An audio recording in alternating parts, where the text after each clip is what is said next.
Տեր Հուսիկ, ինչ է ըստ էության այսօր կատարվում, ըստ ձեզ, տեսնում եք, թե ինչ չարչարանքների միջով են անցնում այսօր հոգևոր խավը, եթե անկեղծ իսկապես հիմա ինձ հիշեցնում են նախկինում, երբ որ ընթերցում էինք պատմությունը, այդպիսի դրվագների պահա, մոտս առաջանում, ինձ թվում է, թե այդպիսի չարչարանքների միջով ինչ ըստ էության կատարվում, Տեր Հուսիկ։ Խորքային իմաստով ինձ երևում է մի բան, որ հոգևորականության տասը ինքը, այսպես ասած, փորձաշրջան է անցնում։ Տեսեք, երբ որ ոսկին գտնում ես, իր պրոբը պիտի որոշես, եւ այդ պրոբը որոշելու համար շատ հաճախ ոսկին գցում են կրակի մեջ, չէ՞, կրակով են նրան եփում,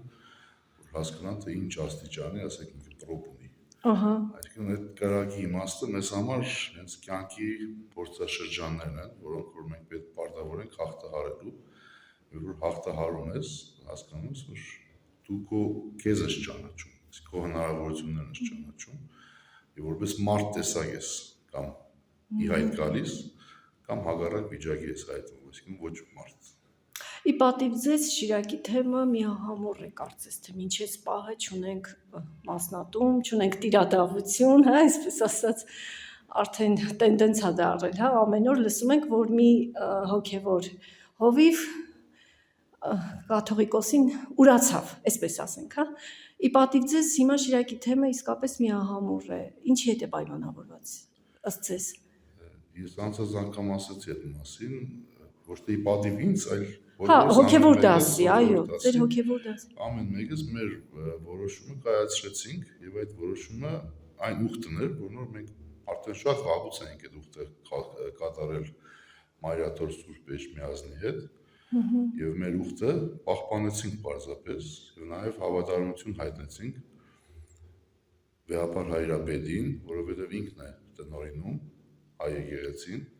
հետեւաբար մենք էլ որպես այդ եկեղեցու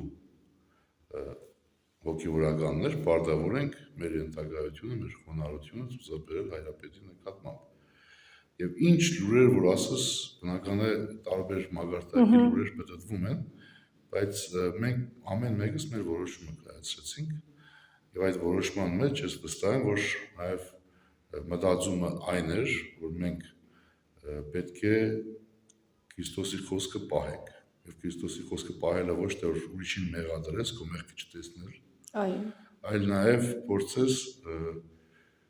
հասկանալ, որ գոյություն ունի ապաշխարություն։ Եվ այդ ապաշխարությունը ցանկացած մարդը կարող է անցնել։ Հետևաբար դուք ինչ եք մեկից մեղադրանք ներկայացնում, խոսքը բոլորին է վերաբերվում, բոլորի նկատմամբ։ Մեղադրանք ներկայացնելուց առաջ պետք է հասկանալ մարդու հոգեվիճակը, մարդը տարբեր ժամանակներում տարբեր հոգեվիճակների փուլերով է անցնում։ Եվ իմ ընկերներից մեկը հոգևորական ասում էր մարդու գործը պիտի ապացուցի իր մասին, այսինքն դու պիտի նայես մարդու գործին։ Եթե մարդը անկախ իր վիճակից